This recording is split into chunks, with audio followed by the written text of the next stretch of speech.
Hello and welcome to Smaulgld's Shanghai Gold Exchange withdrawals update for the month of March 2017. Shanghai Gold Exchange withdrawals rose again in March. Shanghai Gold Exchange withdrawals rose 7.3% in March to 192.250 tons, up from 179.237 tons in February. Shanghai Gold Exchange March withdrawals were up 5% from last year's 183 tons withdrawn in March of 2016. The March 2017 gold withdrawals were the second largest March total ever on the Shanghai Gold Exchange. So we are seeing an acceleration of gold withdrawals going back since about November 2017. We're going to look at some charts. Just a reminder, you can donate to Smaulgld via PayPal or Bitcoin, and you can compare pricing and shipping on American Gold Eagle coins, American Silver Eagle coins, Chinese pandas, and a whole array of gold and silver products by clicking on the links on the Smaulgld site and the links below from BGSC, Golden Eagle Coins, JM Bullion, Money Metals Exchange, and SD Bullion. You can compare pricing and shipping, and if you do buy through the Smaulgld links, you will help Smaulgld out because I get a small commission on each sale, and you pay no more, no less than if you visited the sites directly. So if you want to help out Smaulgld and you have decided that you're going to buy gold or silver, it's not investment advice to do so, please consider doing so through the Smaulgld links. Thank you very much. Now let's get back to the Chinese Shanghai Gold Exchange. So withdrawals were up to 192 tons in March. That's up about 5% from last March and up month over month about 7% from February. And many people consider the withdrawals on the Shanghai Gold Exchange a good proxy for the level of physical gold demand in China. We also cover on this channel, as many of you are aware, the monthly People's Bank of China additions of gold to their reserves. And we have seen in recent months that the People's Bank of China has effectively added no gold to her reserves in the past 4 or 5 months. They added no gold to reserves in March, just 14 in February, 7 in January, but they had sold about 20 tons of gold in December. So basically, gold reserves at the People's Bank of China is flat.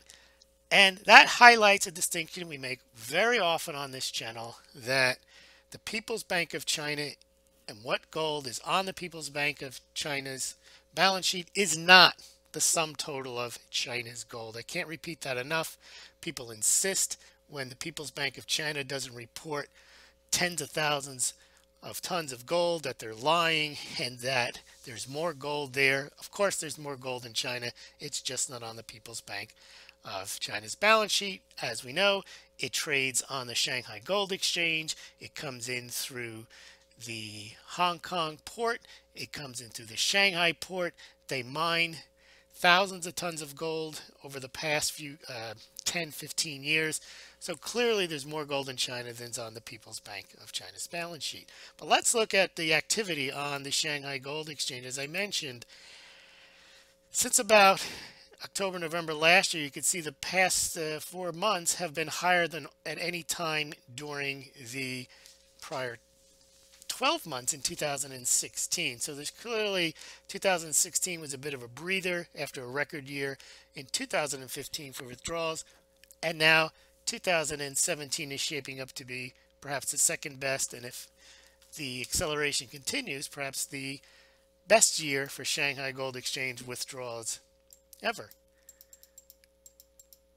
Now, a couple of years ago, I pointed out, and I like to point this out, there's a COMEX default, COMEX collapse crowd that keeps insisting that there's not enough gold on COMEX and that someone's going to stand for delivery and bust the COMEX. I've written a couple of articles on why COMEX won't collapse. I've done a default. I've done a couple of videos on it too on YouTube that you can find.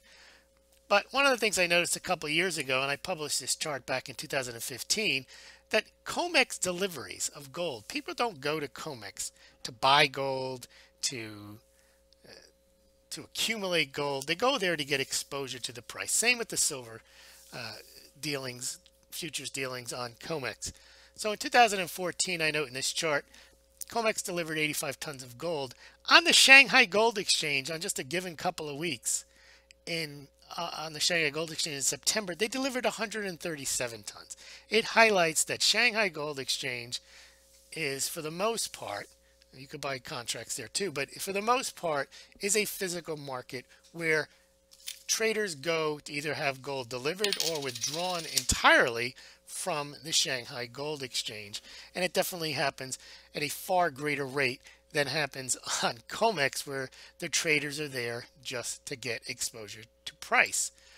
Now here's a chart that shows the COMEX gold deliveries versus Shanghai Gold Exchange withdrawals from 2014 to 2016. You can see in 2014 just 85 tons of gold withdrawn from COMEX, delivered on the COMEX, versus 2,000 tons of gold withdrawn on the Shanghai Gold Exchange. 2015, same story, just 46 tons delivered on COMEX and nearly 2,600 tons on the Shanghai Gold Exchange. 2016, up a bit, yes, but still only 222 tons delivered on COMEX. That's basically what they delivered in March on the which was withdrawn on the Shanghai Gold Exchange in March. So 222 tons delivered on COMEX and nearly 2,000 tons delivered on the Shanghai Gold Exchange in 2016. So COMEX clearly is not a place where traders go to buy physical gold. It's rather a place to gain exposure to the price of gold. So this whole concept that someone's going to stand for delivery and bust up the COMEX is in effect just I think a story just to get you to buy gold or silver, because somehow it's going to be game over when that happens. That's not going to happen. The COMEX, the CME group, have rules in place to prevent. They have position limits. They can toss traders if there's going to be an issue, to prevent any such trader or group of traders with ill intent, or even with proper intent, profitable intent, to try to make COMEX default. It's just not going to happen. The only way it's going to happen is if the whole economy, the whole government collapses, and sure, COMEX goes down with it. But COMEX itself is not going to default just because someone's going to stand for delivery for gold that doesn't exist. First of all, why would anybody stand for gold that they know they're not going to get? That would just be financial suicide. Well, you say, well, they're trying to shut down the COMEX. Well, that's even more the reason for COMEX to shut that particular trader down. Enough of that. Now, March gold, Shanghai Gold Exchange withdrawals were the second highest, as we mentioned, 192, higher than all years other than the record year of 2015, when 213 tons of gold were withdrawn from that exchange. Here's another pitch to select your gold from the Smaulgld website. And so you could see 2015 was the best year for Shanghai Gold Exchange in this chart. Second best year was 2013 with about 2,200 tons. This year, with 556 tons delivered through March, that puts it about 11% behind last 2015, when 625 tons had been delivered through March. But withdrawals are running ahead of 2016's end of March total of about 516 tons, and just slightly behind 2014's 564 tons. So we'll continue to track the Shanghai Gold Exchange as we go forward each month, but so far it looks like the last 4 months that the Shanghai Gold Exchange withdrawals are back with a vengeance. And it looks like also, as we saw, Indian gold imports are also back. This coincides with a time where U.S. mint gold sales and Perth mint gold sales are atrocious. Draw whatever conclusions you will from that dynamic.